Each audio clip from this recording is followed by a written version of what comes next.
আসসালামু আলাইকুম। নতুন আরেকটা ভিডিওতে আপনাদের স্বাগতম। আজকে দেখাবো বগুড়ার ঐতিহ্যবাহী আলু ঘাটি। এটার জন্য নিব পেঁয়াজ, গোটা মরিচ, রসুন পেস্ট, আদা পেস্ট।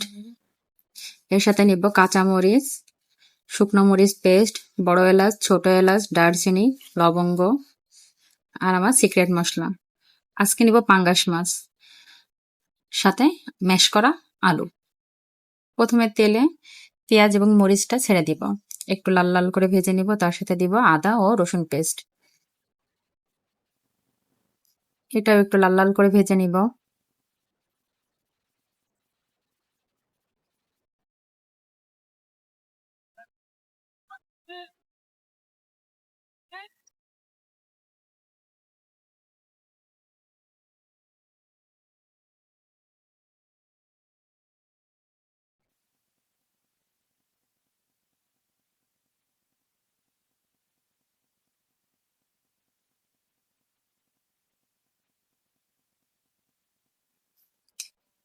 এবার দেব আগে থেকে ধুয়ে রাখা পাঙ্গাস মাছ।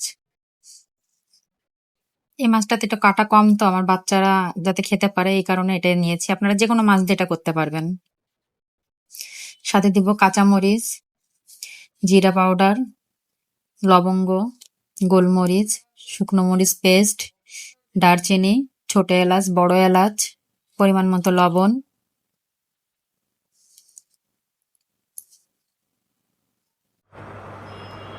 আর সাথে দিয়ে দিব হলুদ পাউডার। এখানে মাছ থেকে কিছু পানি বের হবে, সাথে অল্প কিছু পানি দিয়ে মাছটা আমি কষিয়ে নিব।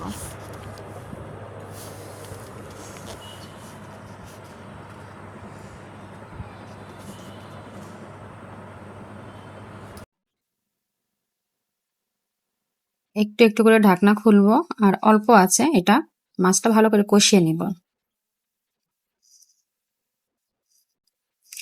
কষানো এক পর্যায়ে দেখা যাবে পানি শুকিয়ে গেছে এবং মাছগুলো নরম হয়ে গেছে, যেটা আপনি খুন্তি দিয়ে নাড়াচাড়া করতে করতে দেখবেন ভেঙে যাচ্ছে।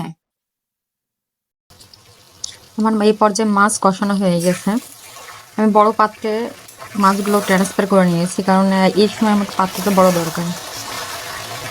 দেওয়ার পরে ম্যাশ করে রেখেছিলাম যে আলুটা, সেই আলুটা এর সাথে দিয়ে দিব। দিয়ে এখন এটা ভালো করে কষিয়ে নিব, ভালোভাবে যাতে মিশে যায়। নাড়াচাড়া করে আমি এর সাথে অ্যাড করব গরম পানি। পানিটা একটু বেশি দিতে হবে।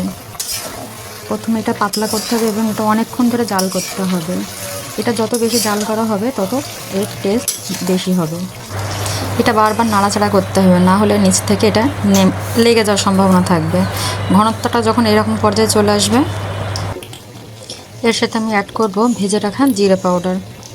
বাস, হয়ে গেল বগুড়ার আলু ঘাটি। এটা বেশি পানিটা শুকাতে যাবেন না, কারণ এটা ঠান্ডা হলে আবার জমে যাবে। ভালো লাগলে অবশ্যই লাইক, কমেন্ট, শেয়ার করে পাশে থাকবেন। আল্লাহ হাফেজ।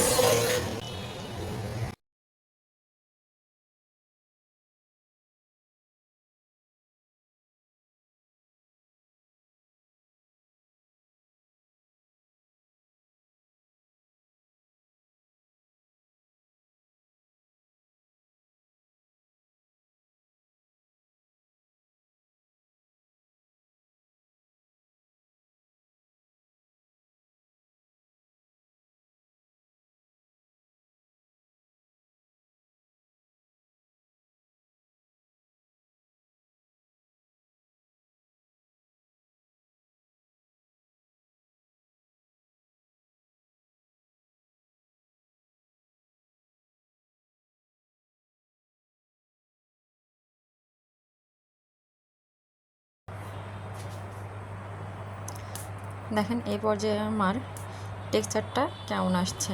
একদম আমি যেভাবে রাখার প্রয়োজন আমি সেভাবে রাখছি। এটা একটু হালকা লিকুইড রাখতে হবে, কারণ ঠান্ডা হলে এটা আবার ঘন হয়ে যাবে। উপর থেকে ভেজে রাখা জিরে পাউডার ছিটিয়ে দিলাম। বাস, রেডি বগুড়ার বিখ্যাত আলু ঘাটি।